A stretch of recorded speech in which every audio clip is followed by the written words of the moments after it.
Welcome. Divya Chandrashekar is a product manager at the world's largest online bookstore, Books at Amazon. She designs new shopping experiences, is responsible for the product pages, and innovates for millions of customers spanning over 20 countries. She qualified as an engineer but began her career in an analytics startup in India. She's worked with customers to solve business problems and make data driven decisions. Her strong communication and people skills helped. She rose through the ranks and relocated to the US for managing client relationships. She works closely with customers and oversees a team back in India. This is episode 80 of My First Job, the podcast that covers engaging career journeys. Every single one is full of twists, turns, and insights. I am Venugopal Nair, the host of the podcast and CEO of Ideascape Communications, an advertising agency into branding, creative, and design. So settle in, sit back, and enjoy the conversation. Divya, welcome to the show. So glad to have you on board. Thank you so much, Venu. Really excited to be here. Great. Okay, so you're a product manager at the largest bookstore in the world, as you said. So, how is it managing a virtual bookstore? It's fun, it's exciting, and there's never a dull moment or a boring day. I think the most exciting part is the fact that we have millions of customers with very different needs and things that they're looking for. And we're talking about a bookstore in over 20 countries. And people use the bookstore in many ways. Some shop through their phone, some through their laptops. So there is so many different things to account for. And there's never a dull moment. I really love my job. Yeah, and while people, like you said, it's on the mobile phone, it's on the desktop, and there are so many interfaces now, and reading has moved so far beyond the confines of the pages, which used to restrict it then. But okay, we'll come to that. I think there's a point at which. So, where did did you think that this would be your career arc, or did you have other dreams as a child? That is such a great loaded question, Venu, and one that I will take pride in answering. No, I didn't know that I would end up here. As a child, I think my dreams and hopes as to what I would become changed a lot over the years. I think I started out wanting to be a vet because I wanted to help animals, and then Okay, somewhere along the way, I broadened the scope to being a doctor because I thought I should also help people. Uh, okay, and then fell out of love with biology, fell in love with mathematics, and decided to pursue engineering like a lot of other Indian kids. Um, and after completing my engineering degree, I was very sure that I didn't want to work as an engineer. And at that okay. point, it was interesting because, it's funny how sometimes your journey to find what you want involves knowing what you don't want. So it's a process Yes. of elimination. And so I was eliminating option by option. And at the time, I decided I didn't want engineering, I didn't want to do software, and I didn't want to jump into a second degree or like a master's degree without knowing exactly what I'm getting into. And that's when I came across this company called Mu Sigma doing something called analytics. And both those terms intrigued me so much. So I decided to do some research and then was actually interested in what they were doing and ended up joining the company. Okay. So, what was the interview at Musicma like? Because you were a fresher, or you were just, a few months out of college, and what were the kind of questions that they asked you? So the interview was interesting because it was maths, it was English, it was puzzles, it was things that really tested your ability to, I think, work backwards from a problem and solve them. So not things that you really need to learn outside, as in as long as you apply your learning from school and college, you could probably do well at that. But it was a pretty big pool of people that were vying for those jobs, and a limited set of jobs. So I felt like I accomplished something when I made it through the process. Also, the company was in Whitefield, and I live in Jayanagar. So just the Okay. process of taking a bus and going to this interview felt like I was going out of town somewhere, right? Right. And when I passed the interview, it was so worth it.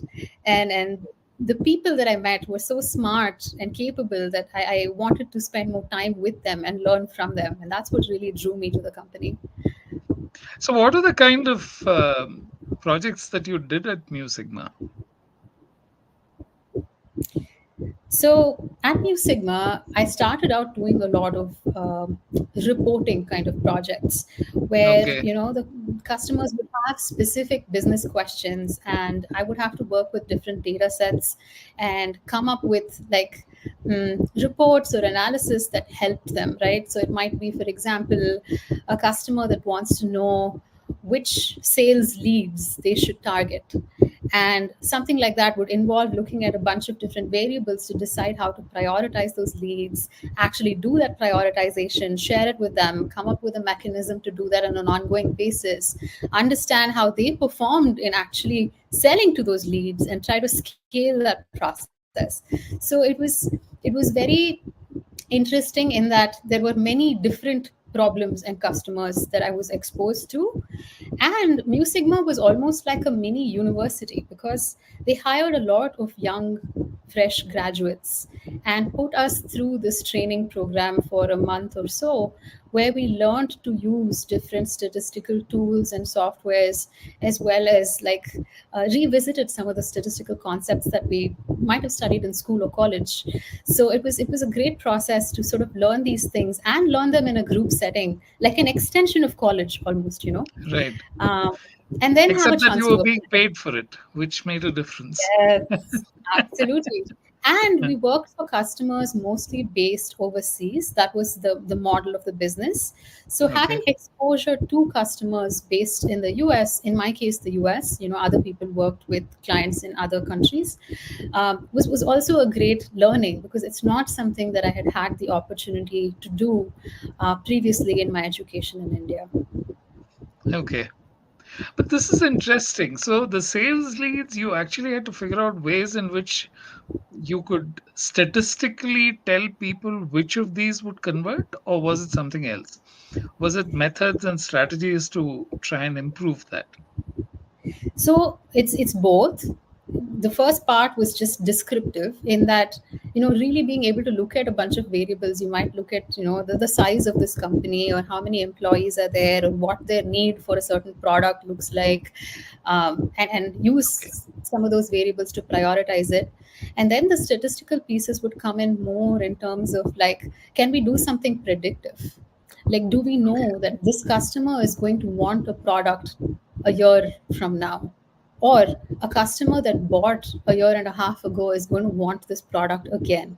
So how can we leverage the data sets that we have to not only solve problems reactively, but also be able to predict and do things proactively?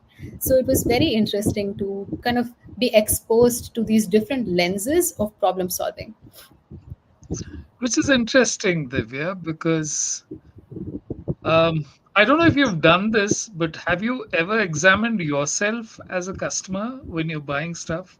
And what are your motivations and how you respond and react to advertising or to certain other aspects of why you like a certain brand or product? What a beautiful question. Yes. And I think that each customer is inherently so different. And even the same customer might react differently depending on the day and depending on the product and the need, right? So for me, for example, I am a little wary of advertising and marketing. So the more and more pushy somebody is about something, I'm probably going to run away. A little bit of a rebel. But on the other hand, if somebody, does a sales pitch and then lets me be, I'm probably more likely to come back to that product than if they like hound me with emails and like try to win me over. Yeah. Yeah, that is always going to be a difficult process to identify, because I think even our deepest motivations, why we like certain brands or why we like certain products and what they signal to the world, can be quite different as we move through life. Which I'm sure that the brands you use today are different from the brands you used 10 years ago. They have their own place and they have their own signaling that happens, which I think is a part of what marketing is created. So, how long did you stay at Musicna?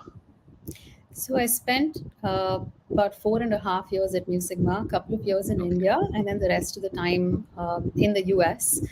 That journey was interesting because, like I was saying, I was doing more of the reporting and statistical analysis and work from India, but less client-facing work at that point. I would still have meetings with the customer, but we usually had some kind of a one member of the team that was based in the US with the customer, who was handling more of the communication and the relationship management pieces.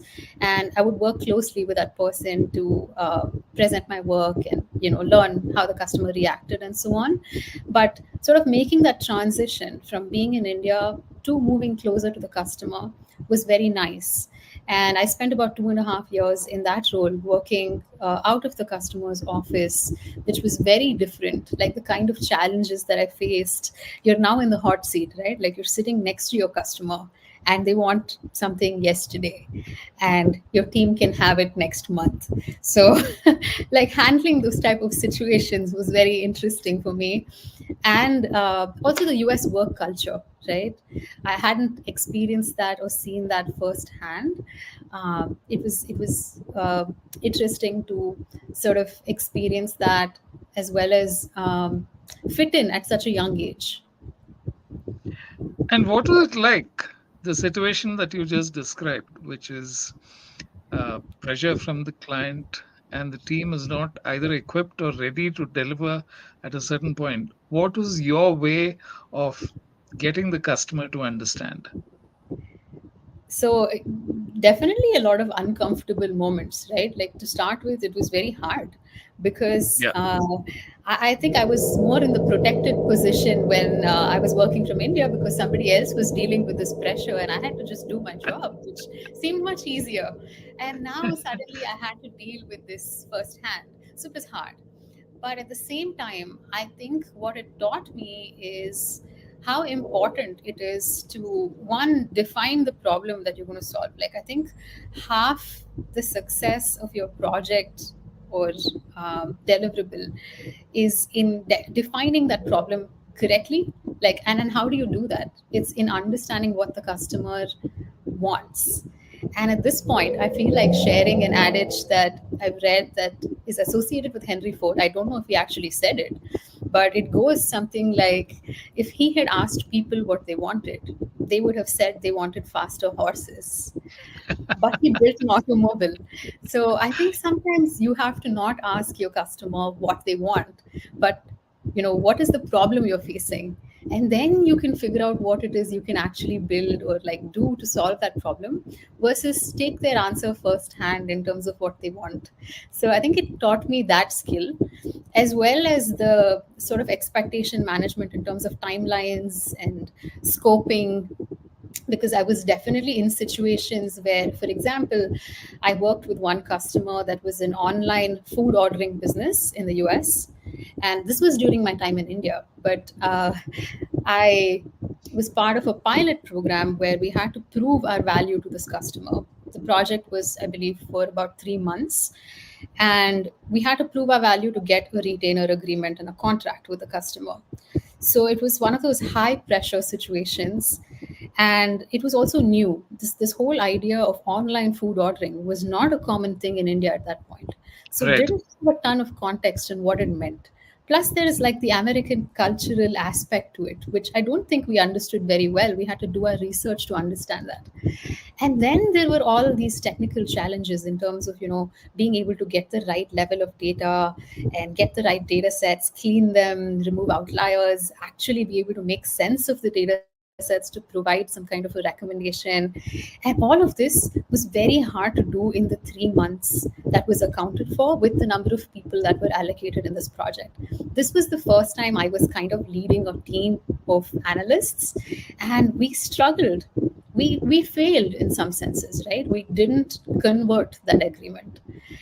And when I look back, I think my biggest learning was that failure is not such a horrible thing. Sometimes it can feel that way in the moment, but it is what actually like teaches you and propels you forward in so many ways. But I think in school and college, I was so conditioned to not wanting to fail, and being afraid of failure, right? Like you want to do well and never fail. But that's not how the corporate world works or how work works. So that was a very interesting learning. And I've always thought that failure is the default state. Success is the anomaly. Beautiful. Because you go into your job every day expecting to do a certain thing, and every person comes at it from a different angle. There are so many levers and pulleys and virtual aspects that have to fall into place. And the very thing you mentioned, food ordering. If COVID had not happened, I don't know if food ordering would have taken off the way it did in India. And all of these things have a certain time and place, or the adoption of digital, which is also the reason why certain markets just flip overnight. You can go at it for 10 years, 15 years, and nothing happens, and all of a sudden it's like online classrooms. I'm sure Google Classroom and all of these tried very hard to enroll college schools and colleges. But again, during COVID, it suddenly happened, and now it's gone back to wherever it was. So it's not easy to make that transition. That's why I said failure is the default state. But we're taught in school and college that success is where you should be. But I think handling failure is just as much, just as important as enjoying success, because that is just as fleeting. Okay, so Mu Sigma, 4.5 years. What happened next? After that, I moved to a company called Cummins. I wanted to move out of Chicago to Indianapolis, and Cummins was a big employer there, where I worked in with engines. Right, it was a completely different world. Right. From consulting, It's a moving to a, huge shift it is. from data So analytics to industry. right, and it was still Yeah, analytics, but yeah, the two things I think that were very different, like you mentioned, is Mu Sigma was only a few years old. It was a startup, and the beauty of that was you'd get a ton of opportunity. But the hard part was that it was also a lot of work. You'd spend nights in office, sometimes not know what day it is because I feel like yeah, I'm always in the office. right, But Cummins, on the right. other hand, was a 100-year-old company with very Yes. established processes. And I was so surprised by the fact that we had a week-long onboarding program, which was not just focused on getting your hands dirty and learning a skill, but it involved welcoming you, familiarizing you with the culture of the company, and some of those softer aspects that I don't think I had exposure to in Mu Sigma. So that was a big shift. And what was the analytics in Cummins like? Because the customer profile, I suspect, would have been very different because it's largely B2B. And Cummins is very well known in India because they've tied up with Kirloskar, Yes, right? correct. So yes, it was B2B. Mu Sigma also, I had B2B exposure Okay, it because I was did largely work B2B. in like Okay, technology customers, for example, that were B2B. But I also worked for like a pharma client where it was different, where you're talking about sales reps who are trying to promote a certain drug. So a lot of different kinds of projects. But in Cummins, to your point, I worked in the service org, where some of the problems were like, what are the different types of common problems that engines have.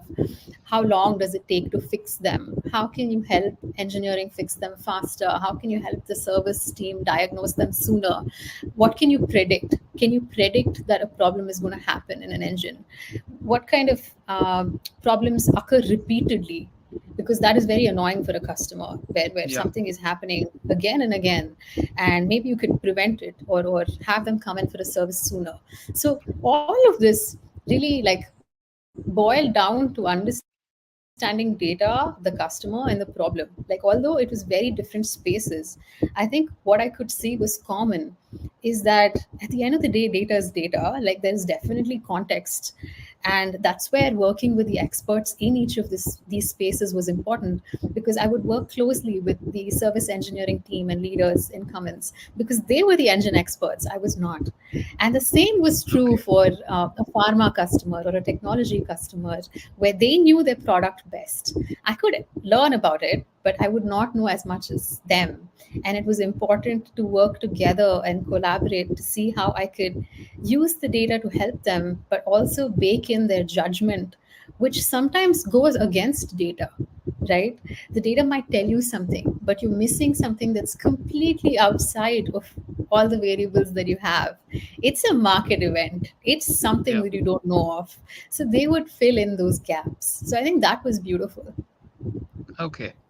So you shifted cities as well in the US. How many cities have you lived in the US now? So I've lived in three cities so far. Right now I'm in Seattle, and this has bbeen my longest stint. I've been here a little over 7 years. And I lived in Chicago and Indianapolis for a couple of years each. Okay. Um, Okay. yeah. So what is the cultural aspect that you spoke about in the food delivery when you mentioned the company you worked with while you were with Mu Sigma? What was the cultural aspect that sort of came across to you because you were coming out of India and moving into the US, right? Right. So that project is something that I worked on while I was in India. But the whole Okay. idea of like how, what do customers think when they're ordering food? Like, what is important? How do you know that a customer likes a particular restaurant? Is it based on cuisine? Is it based on proximity? Is it based on like a combination of factors? Do they usually order dinner? Is it lunch and dinner? Is it on weekdays? Is it on weekends? So there were so many different nuances to understanding how Yeah. that works. And you know, I got a good sense of what that was like based on the data, but I didn't have first-hand experience of actually ordering food like that, you know. So that was the cultural aspect I was talking about. But of course, today in India as well as in the US, of course I use Uber Eats. Of course I've used Swiggy, so I know what those dynamics look like. Right. And how has the experience of relocating from India to the US been like? Because I think there'll be a lot of people with stars in their eyes who look at the US and then say that's the destination which I'm headed for. So when you spend some time on what it's like having a building a career in the US and what are the things that you have found that people need to have? So when I moved here, I actually didn't have plans to move to the US at all. I was actually against it. I didn't want to move. I love India, I still do, and I never wanted to leave home, right? But uh, the avid traveler in me could not say no to a set of free tickets. I had to take the tickets and see what this is about, because that is who I am. I enjoy adventure. And I said, I have to go here and experience this and then decide, and I was very determined at the time to say, I'll take these two suitcases, I'll come back with these two suitcases in 2 years. But to answer your question, life happened. So, like on the personal side, life happened. I met my husband, and some of those things I think also drove me to stay here. But in terms of the culture itself, one thing I noticed early on is the fact that because um, there are a lot of native English speakers in the US who only speak one language a lot of times. It's very different compared to the average person in India who speaks more than one language. Yep. And I found that a little hard initially, in the sense that I would be more conscious of the fact that even though I've studied English and I think I'm fairly fluent at it, it would play at the back of my mind, the fact that I'm not a native English speaker. But the way I decided to sort of cope with that is the fact that I don't have an American accent. I don't think I ever will. I can turn one on when I have to if somebody doesn't understand me, but that's very rare. There are certain words that I pronounce a certain way so that people understand them, but beyond that, I don't think I've changed the way I speak.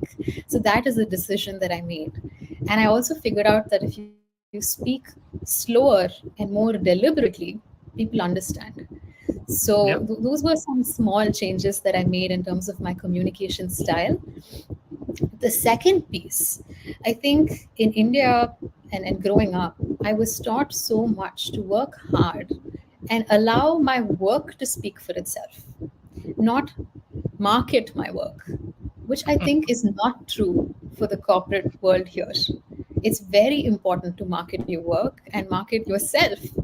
And even if you don't do that, others will. So you're sort of competing sometimes with peers and people in the company, where you might be quiet and just putting in the work, but nobody knows that you put in the work, or nobody has Right. seen your work. So I didn't learn that very quickly in the US. It took me a little bit of time, but I realized that. And now I spend as much time making sure that people know that I've done the work as I do in doing the work. Yeah. Yeah. Now, these are very important things that people should know, because when it comes to progressing in countries which have a different corporate culture from the one at home, not that India is very different now. I think this particular thing has caught on in India as well. There used to be the era of the quiet, efficient person that no longer exists, because everyone is very clear that they need to be out there in the public eye. And strangely enough, a whole lot of our consumption habits have changed that. TV has become the way in which we judge a whole lot of things. That's also cut into a whole lot of other. And the net itself has made people change in the way they read, in the way they view stuff, and the choices available today. I sometimes think what happens 30 years ago, if you looked at the programs available on TV or on, you walked into a bookstore and the number of books available, that choice has exponentially grown. And you're in the middle of it. Your career started at a point when the internet began to mature and digital came into its own. Because I remember the early days of the smartphone, people were very careful about the distances that they kept between each of the media, which is what is there in this is the personal medium that has just gone for a toss. Your smartphone is just as useful or overloaded with messaging and marketing as the desktop is. What has been your experience of seeing life in India and then being part of that change and being at one of the crucial points of change? Um, I think it's been an interesting shift, right? So, funnily, when I was doing my undergrad in engineering, some of us had laptops. I think I got one in the second year or so, but we didn't actually use it to study. We Okay, used it to stream movies and listen to music. right. Education was completely separate, right? Like our professors would recommend books, and we would Yeah, go to the library and pick those up. There was no concept of an ebook at the time, right. at least e-textbook at the time. And the idea of using your laptop to study was not something that crossed our minds very easily. Right.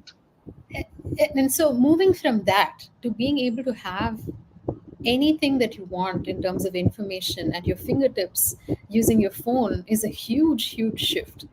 And I think what that has done is pushed people to read more and learn more. And when I say read more, I don't mean only like books and long content. I mean even bite-sized content, whether that's news or anything else. Now you're not reliant on only newspapers or confined to any physical media. So I think that's been great, and something that I experienced in the US as soon as I came here. Same thing with Ubers. When I had just moved to Chicago, Uber was not a thing. And as a new person in this country, I didn't drive initially, and it was hard to get from one place to another when the distances were large, and I would have to like book a taxi, and as we would in India as well, I think some years ago. How that's changed, right? Like with companies like Uber completely disrupting that, I think the way you live has changed in so many ways. Absolutely.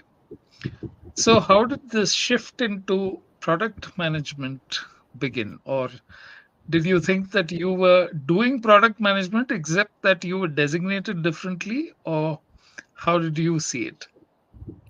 So I joined Amazon after Cummins, and that was very serendipitous because I received a call from a recruiter one day saying, we like your profile, you should come for an interview. And Seattle is a beautiful city and one that I had never visited. I was in Chicago and Indianapolis, like in the Midwest, far away from the Pacific Northwest. So it was very exciting for me, the prospect of visiting Seattle. And luckily for me at the time, virtual interviews were not a thing. They used to fly people in to interview, right? And so I decided I had nothing to lose. I have to go and, see this new city, see this company. And at the time there was like a lot of negative press around the work culture, and how demanding it is at Amazon and things like that, which were playing on my mind. But I decided, what, I'm just going to go with an open mind. I don't care about the result. I'm going to go have fun, do my best and have fun. And that really worked, and somehow I did well in the interview and then ended up getting an offer. The offer was too good to resist. So I decided to move to Seattle and take that on. That was an analytics role. So I spent about a couple of years in that role and got promoted as well. And during that time itself, I realized that I want to shift to product management. But I was starting to take some projects on, but not officially a product manager, like you said. But I decided that I wanted to make the shift because what I noticed is that with analytics, I already had the skill set and the work to be able to make recommendations for something, right? Like whether that's to improve a certain experience or launch something new. But then it was the product manager that was sort of owning that decision. So I would make a recommendation, but the product manager was in the seat to decide if they wanted to take that recommendation or not take that recommendation, and also bear the consequence of that decision, which I found very empowering and intriguing. And the PMs also had the opportunity to work with so many different functions. And in my limited experience in those meetings as an analyst, I really enjoyed getting those diverse perspectives where something is a fantastic idea on paper, but engineering can't build it, or it's going to take years to do, so it's not happening. Or design says something else, or legal says something else, and user research suggests something else, and leadership wants something completely different. So bringing all these different perspectives together and really keeping that strong customer focus was something that I found very interesting as well as challenging. And so I decided that that's where I want to be. I want to be in the place that I can make decisions as well as really own those decisions. So that's what drew me to product management. And it was not a very difficult shift because I was already doing work in the same area. I had a good idea of how the books business functions, how our customers behave, like things like that, as well as what kind of problems we're trying to solve. So it was more a matter of making that change official than really learning something completely different. And you're at one of the largest companies in the world. And large today in terms of size and revenue has gone far, far beyond anything that we could have conceived of a couple of decades ago.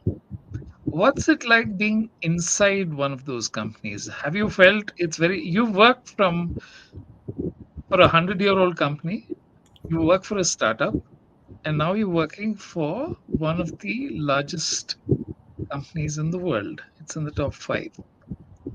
What's the difference? I think at Amazon, um, we definitely have a lot of different tools to do things. And sometimes that's good, sometimes that's bad, because it's a lot of internal things that may not be applicable outside. But you're also not dealing with some of the painful kind of tasks that you're dealing with in a startup. So I think good and bad, right? The other interesting thing about working at Amazon is the culture, where we have a very heavy doc culture, where you write these detailed documents in most meetings, and you spend, let's say the meeting is for about an hour, you spend the first 20-30 minutes reading the document. That is very different from what I had seen at Cummins or Mu Sigma, where a lot of the ideas were PowerPoints. At Mu Sigma, because it was consulting, it was PowerPoints for the customer, where you would throw out some high level idea, but not necessarily write every detail. You might talk through some of the details, but certainly not write them. At Amazon, you write every detail, you think through every detail, and sometimes you go through 20 reviews of the same document, which evolves so much. And I think what that has taught me is refining your thinking. Like, it really forces you to think hard. And the first time you do it, you're not going to have all the answers, but you're at least going to know the questions. And as you get more and more and more feedback, you're going to get pulled in different directions for sure, but you're also going to know your own point of view and what you want to recommend that much more. So I think that it has taught me.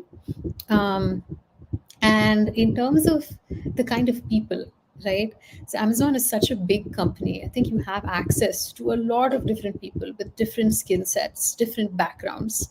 It's up to you what you make of it. And sometimes I think that I should do more there. But just being part of that large kind of community of people, I think, is great. And the part which you just mentioned about expressing yourself in a document, the doc culture, as you called it, it's something that young people today, I think, really need to absorb. They think they can get by with a PowerPoint because it's simple. Anyone can put together a PowerPoint within half an hour and then try and fill in the blanks while making the presentation. And the audience which is listening to it will get something out of it, but not necessarily the real consequences of what the decisions are. Whereas when you write it, you have to spend, I don't know whether you write 6 pages or 10 pages or whatever it is when you're making that proposal. And then everyone spending that time, half an hour to read it. I think these are the practices that on the outside they seem as if it is difficult to implement because you might not have everyone with the same writing abilities, in which case what happens? And some people are scared because their writing abilities or lack of writing abilities will show up. So before you joined Amazon, did you think that you expressed yourself well? You knew you were good as a people person. Did you think of the writing aspect? That's a great question. And I think I didn't have a lot of practice, right?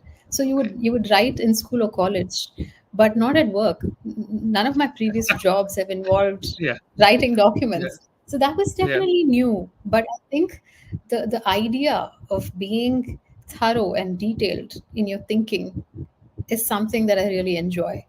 And I think you mentioned something very interesting, because you said, um, is it true that people have different capabilities in terms of writing, and could that come in the way? I think that's true, but that's also true for someone being able to make a flashy sales pitch or a presentation. Because if you're a better orator, you probably have more success in convincing your client to do something versus somebody else who's shy, or not so much into the public speaking aspects. So I think that's true everywhere. But what the writing culture and the reading of that document does is allows people to take a little bit more time to form their thoughts and opinions. So, in some ways, I think that when you're reviewing somebody else's document, you're taking away that difference between an extrovert and an introvert, or someone who's shy and more outspoken, because they have the chance to take their time and decide what they want to say and how they want to say it. They have the choice to write it, say it. So it's more of an even playing ground, if you ask me. Okay. So since you're in product management, I'm not sure that this is actually part of your role, but it's an uphill battle convincing people to move to the electronic or the digital format, right? Because there's this whole nostalgia and love for books and the way that people look at it and then say, hey, I've just, the whole process of buying a book has changed. Uh, I'm not saying that it has changed completely, because for some people they still like doing it the way the process of reading has changed, because not too many people settle down and do the 6 hours or 8 hours that it takes to read a book. Snacking has become the default option. At a point like that, being in a product that actually encourages people to read more, what are the challenges that you're encountering? I think um, it's true that some people are moving to shorter content, and depending on the generation as well as the person, like, that trend is different. And because we're a bookstore as large as we are, we have to cater to all these different audiences. So I think what it does from a product perspective is for me to consider all these different choices that people have, and ideally be able to cater to all of them. We don't want to cater to only one of them, we want to be able to cater to all of them. And that's not an easy task. But at the same time, I think technology has also evolved. So now with generative AI, you have the ability to produce content also faster, maybe shorter, easier. So it's sort of taking into account these changing trends from the customer perspective, but also from a technology and industry perspective, and see how we can marry these to come up with something that is personalized for each of those customers. And it's every time I say the word personalized, I think the challenge is scale and personalization, right? Yeah. Because we're talking about trying to scale as much as possible, and this comes up so often because I think product management is often about ruthless prioritization. And you have a use case that is a 5% use case. You know that only 5%, for example, of your customers care about this. So should you not do something because it's 5% and just cater to the 95%? Or Yeah. might you just do the 5% later so that they also have the delightful experience that they want? And Yeah. of course, doing the 95 and the 5. Do you need more PMs, more engineers, more designers, more time? What do you need? So I think having all those conversations is what it forces us to do. Okay. It's interesting, Navya, because I had looked at this in a recent post while writing it out, and I wasn't trying to defend either the Kindle or the actual book. Hmm. The point that I was looking at was that a Kindle, you can carry 50 books at a time, which you can't do if you were carrying physical books. Uh, I love the fact that you can do things like light it up, read it anywhere. It doesn't have to disturb anyone else. And at times, I felt that one of the things that you lost out was that it used to be an icebreaker. Because if people Mhm. saw you reading a book, then they would initiate a conversation. That is one more door that closed. Mm.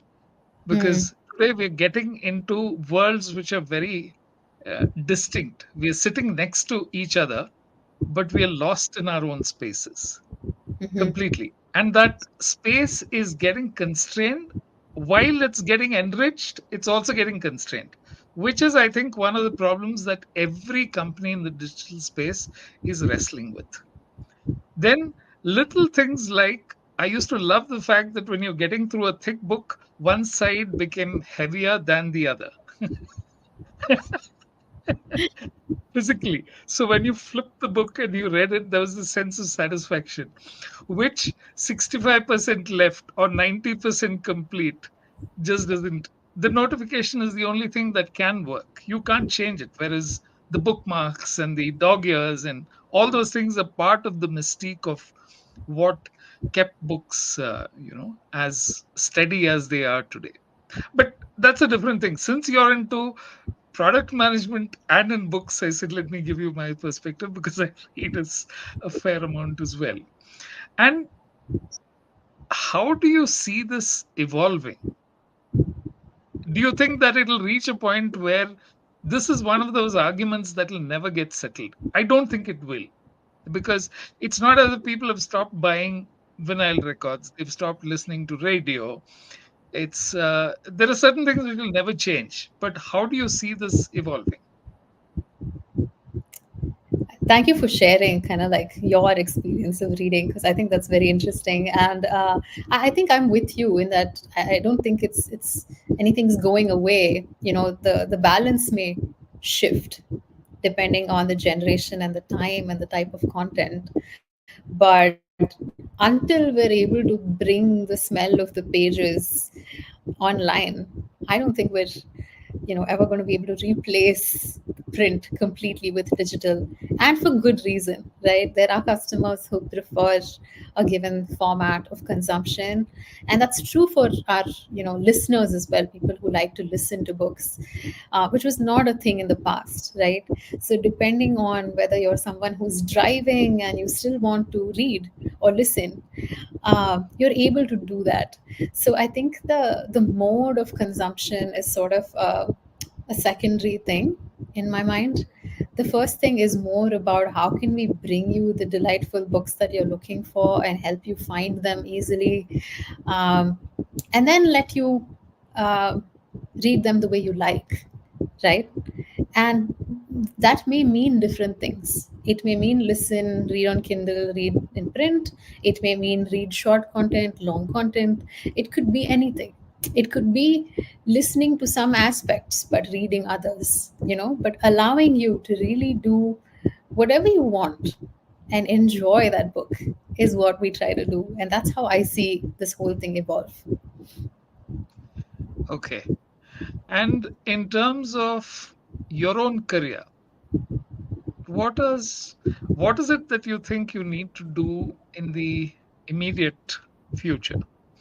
Because I think now 10 years ahead and all that is academic. Because everything like attention spans has reduced to what consumes you right now. Yeah, so I think in the short term, my focus is definitely to see how I can um, make it easier for customers to be able to know whether they like a given book or not and consume it the way they want. And some of that involves like the shorter content, longer content, and also like just making the experience of shopping for books more fun. um, in my experience, right, like working at Amazon as well as the other companies, I think that it's really important to have fun while working hard.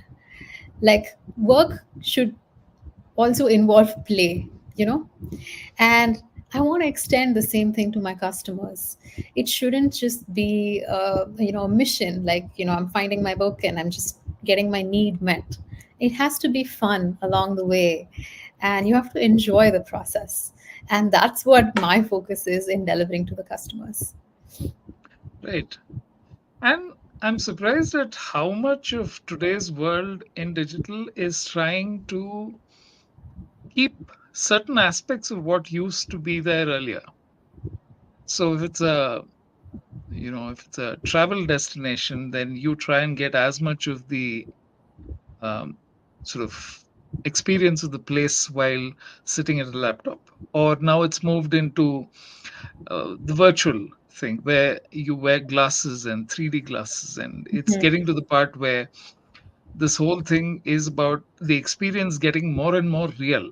So it's almost as if dissolving the boundaries between virtual and real, and yet it is not, which is where I was talking of earlier in the um, aspect of digital being confining within a certain space, because we had a lot of shared experiences earlier. So, as a product manager, do you look at how people are in terms of attention? Are they paying as much attention as they used to, or do you find that the uh, really large books or the long books are putting them off? I think it depends on the customer. The trend that we do see is, of course, the digital adoption has increased over time, but that doesn't mean that the physical aspect is going away or is ready to go away. So that's not a thing that I see happen. It's just more about how can we make the experience similar to a physical bookstore for those who want it, or more digital friendly for those who want it. But books is so unique, right? Like, I think the tension is want to keep the book shopping and store experience like the rest of Amazon, but also different in that it should be like you're shopping for a book the way you want to shop for it. So that's the tension that I think we constantly deal with, and I enjoy working through those. Where should it be the same? Where should it be different pieces? What are the things that you like? Okay. So, I think it's time to speak about the more mundane aspects of being a product manager. Is it something that, in terms of people should look at, what kind of a career graph, what can they expect when they get into a job, what kind of salary structures? I'm just asking for a very general kind of thing so that people today, one of the things that seems to define whether a career is happening or not is whether how much are you getting paid? Is that job being talked about? So it's one of the questions that I ask because I think it's important for them to know that this is not software alone is not the only thing that you should be looking at. Absolutely. I mean, I think it's comparable, right, to some of the other careers, like whether that's analytics or engineering, and the skill set is different. I think within the product manager umbrella, you can be doing a lot of different things. You can be a generalist PM, or in my case, like I'm a PM who's focused on user experience because I really appreciate the aesthetic and creative aspects of the page and the flow for the customer and things like that. But there are other PMs who might be focused on driving up revenue or growing the business or scaling the business. So there are a lot of pieces like that to consider, I think, in terms of what is it that excites you and what value can you bring to the table as a product manager. And in terms of other skill sets, right, I think it definitely involves working with a lot of different people, being able to prioritize continuously through a lot of different things, because you're going to constantly get feedback and opinions from different areas of the business, and you have to have a clear idea of where you're headed to be able to go through that. And then the other piece is that um, you're not going to be able to do this alone. You have to work with a lot of different people and bring out the best in them, be able to handle conflict, disagreements, um, tactfully, and be able to earn the trust of people as well as your leadership to be able to move forward continuously. I think those are the big pieces that come to my mind. Okay. And in terms of um, the difference, I think you pointed out earlier, startup versus a real old company versus something that's very large, the good and the bad. You're going to have, there are aspects of it which are really good. There are aspects of it which are bad, which is, a part of the culture. There is nothing that can be done because ultimately a company is a human construct. And like all of us, it has the good and the bad. There is never just one unidimensional aspect. So, what would your advice to young people who are starting out be? For product management specifically, you're asking? Or career, you've already spent, you've reached a position where you can definitely tell people what are the things that they should be paying attention to. I think I'd say find what you enjoy doing, right? It's really important to enjoy your job. And of course, every job involves some aspects that you may not enjoy. Like it's hard to find something that you enjoy 100% of the time and everything about it. But Yeah. you have to know what it is that you like to do and try to find those aspects. And then continuously work backwards from the Hmm. customer in this case. Like, what does the customer really want? Like, what is their problem? How am I solving it? I think those are questions to ask yourself constantly. And then, like I said before, I think embracing failure and not being afraid of it, taking risks and allowing yourself to fail on occasion, but being able to get up and move forward is really important because it's going to happen. You're never going to like succeed all the time. So being able to embrace that is something that I think is very important as you're considering career choices. And then the last piece is in today's world, I think career transitions are very common. So it's not really like a one way door, it's always a two-way door. You might try something, but figure out that you like something else. So being open to experimentation and learning from your experience to be able to move forward and make the right decisions is very important. I think one thing that I've learned from Amazon as well as Mu Sigma is the power of experimentation, right? Like, and I'm this is probably in the context of experimentation for customers or experimentation with, like let's say a model, a statistical model, but not being afraid to experiment. You don't always know the answers. It's okay to not know, but you have to try and keep trying. And if you fail, you have to get up and try again. I think that's my punchline for anybody listening. Fabulous. Great, Divya. It's been such a pleasure talking to you. And let me wish you the very best in the years ahead on your career. And may you attain everything that you set out to do. Thank you very much for joining us on this podcast and all the best for the future. Likewise, Venu, pleasure talking to you. Thank you so much for having me on this podcast. I really enjoyed it. Wonderful. That was Divya Chandrashekar, product manager at Amazon. Next week, we'll have a different guest, a different career journey, and I look forward to meeting you again. Thank you very much for tuning in.